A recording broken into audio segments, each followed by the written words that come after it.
está por encima de cualquier otro factor, no es un factor de la producción, es el fin mismo de la producción. Yo creo que esta propuesta que hace el presidente en este modelo está implícito en cada una de las políticas públicas. Y como tú decías, es cierto, hay que buscar un equilibrio que permita mantener niveles de inversión privada, pero que también los resultados de ese trabajo se repartan de manera adecuada. Entonces hay un rol para el sector productivo. Entonces te fijas, no es como en un momento dado se quiso hacerle creer al país que íbamos a hacer un comunismo acelerado, pero yo además me pregunto dónde existe comunismo en el mundo en estos días, digamos. Más bien está en retirada. Entonces, que íbamos a hacer hay sistemas de partido único, pero que están con economía capitalista, el caso de la China, Vietnam incluso, que tienen un agresivo comercio internacional. Bueno, pero más vale hacer una forma en cómo... Pero tiene un partido único, pero comunismo como tal en la economía ya... Claro, es distinto tener un partido único a ser comunista, digamos, hay una gran diferencia. Pero en todo caso, no, Mejor que nos bajen el aire acondicionado, porque la ministra se acaba de poner a ver si nos bajan el aire acondicionado, porque la ministra se acaba de poner el abrigo. Justo me da en la espalda, entonces... No es que el diálogo sea frío. No, para nada. En todo caso, lo que te decía es que, bueno, comunismo en el mundo, pero se le trató de llevar a la opinión pública de que íbamos a hacer un comunismo acelerado, de que aquí no había un rol para el sector productivo, de que las decisiones se tomaban de manera centralizada, de que el Estado iba a intervenir en todas las, de manera, digamos, en no hay economía central planificada. No hay, es imposible tener economía central planificada. ¿Cómo podríamos planificar las decisiones del sector productivo? No tenemos información, son ellos los que conocen mejor sobre sus actividades y sus intereses. Entonces yo creo que eso está totalmente desmitificado y creo que está suficientemente claro, y quedó tan claro que el presidente se dio una charla muy interesante para la inauguración del AILA, del Foro Latinoamericano de Industriales en Guayaquil en el mes de diciembre, me parece, que inclusive hay un link en nuestra página web a ese discurso. Creo que ahí queda muy claro desarrollado su pensamiento alrededor la deuda pendiente. Mañana, si hubiese sido en condiciones normales, entregarían al gobierno otro. Yo creo que lo que nos falta todavía fortalecer es la política comercial. Yo sí creo que en eso tenemos que acelerar el paso. Es indudable que yo creo que todas las otras aristas del modelo están bastante bien claras y definidas. Yo creo que es importante acabar de definir la política comercial. Y es obvio que si queremos tener inversión que venga a sustituir importaciones y que venga a fomentar las exportaciones, se requieren tener mercados con seguridad. Que conste, y esto dejo claro a la opinión pública, Nathalie Selly no ahora en el gobierno, siempre no ha creído en los tratados de libre comercio, escrito sobre aquello, inclusive en el tratado de libre comercio con Estados Unidos, que empezamos a discutir. La CAF nos contrató a mí para una consultoría para medir el impacto en temas de propiedad intelectual, consultoría que nunca vio la luz, porque mis conclusiones eran que eran nefastas para el país. No la emplearon. No la emplearon. Bueno, y eso es así cuando es un consultor, ¿no? ¿Verdad? Así como el consultor que nos hizo el tema de los subsidios, dio una opinión y se quedó frustrado. Así yo misma me quedé frustrada con mi consultoría de la CAF, que nunca vio la luz y nunca se publicó. Entonces, en todo caso, no creo en los tratados de libre comercio, porque no creo que hay libre comercio en el mundo, así de simple. Pero otros países van hacia eso y les ha ido bien. Pero hay maneras de cómo inteligentemente insertarse en el mundo. Yo creo sin tratados. Con la Unión Europea, por ejemplo, a eso voy. Pero yo creo que con los europeos el tema es distinto. Yo creo que sí puede llegar a un acuerdo de comercio que sea interesante para las partes. Europa es significa el 30% de nuestras exportaciones no petroleras. ¿Es un prejuicio con Estados Unidos o con Europa se puede haber y con Estados Unidos? No es un prejuicio con Estados Unidos. Yo me llevo muy bien con los americanos, además los he estudiado allá, los aprecio muchísimo y creo que tienen muchas cosas importantes en su cultura y en su modelo económico. Sino que simplemente los TLCs americanos son muchísimo más rígidos en términos de protección intelectual, quieren ir mucho más allá de los compromisos que ya tenemos. Son más duros para la contraparte Son mucho más duros para la contraparte, pero creo que también con Estados Unidos tenemos que tener convenios de preferencia de mediano plazo. No podemos estar con temas de la TPA que se renuevan cada 3 meses. Simplemente, por ejemplo, un TLC con China sería un suicidio. ¿Y qué más queda pendiente?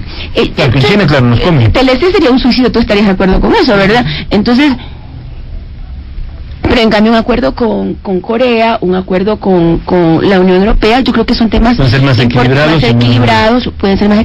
tienen la capacidad de realmente poder negociar y poder encontrar un acuerdo que sea bueno para las partes. Definitivamente necesitamos estabilidad en el acceso al mercado. Yo estoy de acuerdo con eso. Y yo creo que ahí siempre toca sopesar los beneficios y las desventajas. Lo que hay que hacer es de un modo pragmático. En esto no puede haber un sesgo ideológico que no permita cuantificar con adecuada claridad cuáles son los beneficios y cuáles son los costos. Ahí sí creo que cometeríamos un grave error si no se hace ese análisis de manera fría, y eso es lo que tiene que hacer el hacedor de políticas públicas. Tiene que despojarse un momento de su ideología, de su corazoncito, y analizar con claridad dónde están los beneficios y dónde están los... Para cerrar los 4 años, Alberto, ¿algo más o ya quieres entrar al tema que además has estado investigando y has estado publicando todos estos días y que es importante también en los subsidios? Sí, un poco darle contexto también para que entre dentro de la dinámica de los 4 años. Yo recuerdo que en el 2006, justamente en estos micrófonos, bueno, no en estos, pero en el... No los parecidos en el estudio de al lado, porque le están remodelando. El presidente Correa, entonces candidato, justamente Miguel Rivadeneira le hizo la pregunta ¿cuál es la propuesta de subsidios que tiene para su gobierno? Y él analizó fríamente y dijo, mire, si esto me genera un impacto social mayor, nosotros no los vamos a tocar. Y después mencionó, de lo que también se maneja la posibilidad de hacer la focalización. Durante estos 4 años, de lo que hemos visto nosotros, ha habido una política de tenerlos congelados de los subsidios, y progresivamente con los avances del precio del petróleo y de la demanda del propio país, que fruto del progreso natural de todos los pueblos, pues se me manda más recursos, han ido subiendo el rubro que se dedica a esa parte, solo a la importación de derivados.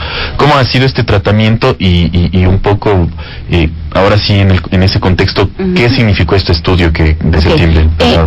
Bueno, como ya le decía a Gonzalo, pues han sido años de importantes transformaciones, digamos, o sea, no es menor todo lo que se ha hecho, el cambio constitucional, el cambio de varias leyes, el cambio de un nuevo modelo, la propuesta de cambio de un nuevo modelo productivo que entra ya en fase de implementación, los cambios sociales, el jugarse el capital político por cambiar la educación, porque no solamente es más gasto en educación o más gasto en salud, le estamos planteando por primera vez al país que los maestros se evalúen, que tengan pruebas estandarizadas, es decir, se han hecho una infinidad de cosas en que yo digo, había que buscar un balance distinto de beneficio a los ciudadanos. Imagínense lo que hubiera sido en ese balance, pues pensar también en optimizar los subsidios. Los subsidios están aquí, nos acompañan desde toda una vida, digamos, es un tema también estructural y es un tema extremadamente complejo. De allí que lo que nosotros contratamos en septiembre del año anterior, se me fue el nombre de la universidad, que qué barbaridad, el Alzheimer está galopa. Contratamos a un equipo técnico de una universidad para que nos haga un modelo. O sea, ¿qué quiere decir un modelo? Es decir, que conozca cómo se establecen los subsidios a diferentes precios, porque también ahí hay una gran discusión. Los subsidios deben contabilizarse al costo de producción, deben contabilizarse al costo al precio internacional. ¿Cuál es la metodología más adecuada? ¿Cuál es la que nos da cuenta no nos sobredimensiona el problema, pero tampoco lo minimiza? O sea, hasta eso hay que discutir con bastante claridad. Por ejemplo, en el tema del diésel, el costo de producción es una base, el costo del precio internacional es una referencia de lo que se podría obtener, sí. Sí, pero también te podría llevar a tomar medidas erróneas, porque si tú solo tomas el costo de oportunidad, como que si pudieses vender todo, te podría llevar a un que hacemos con el mercado interno. Por eso digo, hasta eso se discute en el estudio, ¿verdad? ¿Cuál debería ser la manera en cómo tú costeas los subsidios? Y básicamente lo que los autores diseñan es un modelo en el cual tú estableces cómo se forman los subsidios y cómo estos afectan a su vez a la economía, ¿no? ¿Verdad? Porque obviamente el tema más complicado es el tema de las gasolinas y del diésel, porque tienen un gran impacto en la producción. O sea, todo el transporte pesado que se maneja en el país se maneja a diésel. O sea, yo sueño cuando podamos cumplir la norma Euro 5 en que los buses, como en Europa y como también en países de América Latina como Argentina, Brasil y Chile, se hacen en base a gas natural comprimido. O sea, con maravillosas generaciones. Tenemos posibilidades o sea, si usted me pregunta, ahí habría que hacer una gran cantidad. Necesitaríamos tener la confirmación del gas natural en Guayaquil, digamos, en el Golfo.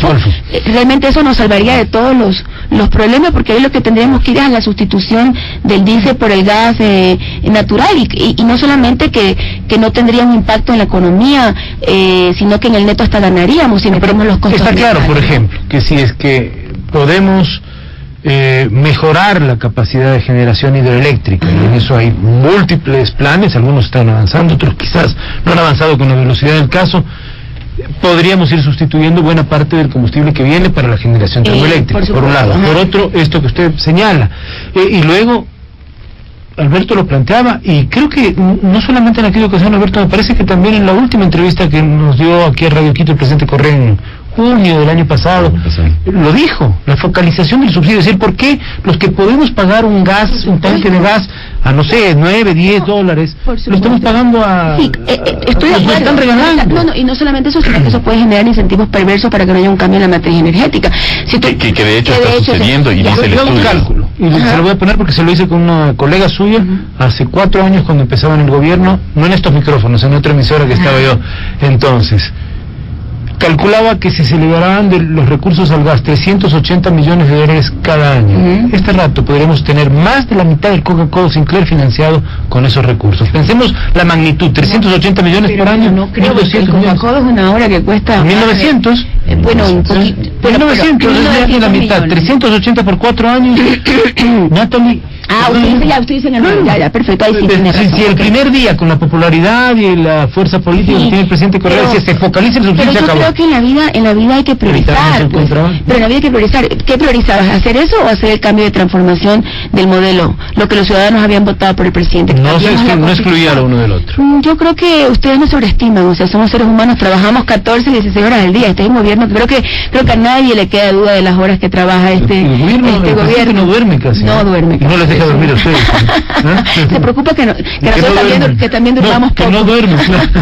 Entonces, somos solo seres humanos, digamos, y bueno, con limitaciones, ¿no? Y obviamente usted plantea una cuestión que requeriría, no sé, una fuerza y también un equipo, y eso hay que decirlo con claridad. La burocracia también está cambiando, hay que traer más jóvenes al servicio público. Ya tienen cantidad de jóvenes, ya tienen cantidad de ministros. No todos los ministerios. En vez de 30 ministerios, 60. Aquí de estos micrófonos debería haber defendido la ley de servicio civil, pues para que el gasto sea de calidad, porque en la ley de servicio civil nos quitaron la posibilidad de transformar el Estado, de comprar renuncias, nos las quitaron, y es muy difícil trabajar con el Estado que hemos heredado, porque tiene burocracia. No se quejen del pasado, porque el pasado es Rafael Correa. No, yo no me quejo. Por lo menos desde el sábado yo no me quejo. Todo el pasado es Rafael Correa. Yo no me quejo. No soy mujer de quejas, soy mujer de soluciones, pero siempre matizo, porque usted está planteándole al país que hubiéramos hecho todo al mismo tiempo, a la par, y yo creo que eso tiene una dificultad. Entonces, volviendo al tema de los subsidios que ustedes plantean, entonces este estudio lo que plantea es un modelo que permite pues realmente modular y como en un modelo pues establece usted pues parámetros y variables y ve qué le pasa a la economía con aquello. Entonces el tema de las gasolinas y del diésel, como digo, es complicado. Entonces ahí hay varios escenarios, y yo creo que lo que también debemos ir es pensar en ir también en soluciones que realmente transformen al país, como la que acabo de mencionar. Y no solamente hay que esperar que el gas se encuentre en el Golfo, sino que también podríamos pensar en importar gas de Perú. Entonces, los cálculos dan de lo que mis técnicos han estimado que podría ser menor, ¿no? Pero ministro, costo, ¿no? Para no salirnos un poco de este contexto, ¿qué pasó con ese estudio? ¿Ese estudio les presentaron ustedes presentaron al presidente? No, nosotros no le hemos presentado al presidente ese estudio. Yo les voy a contar todo para que la prensa no arme historias, porque hay unas historias que se arman ya alrededor. El estudio fue contratado... La prensa cuenta las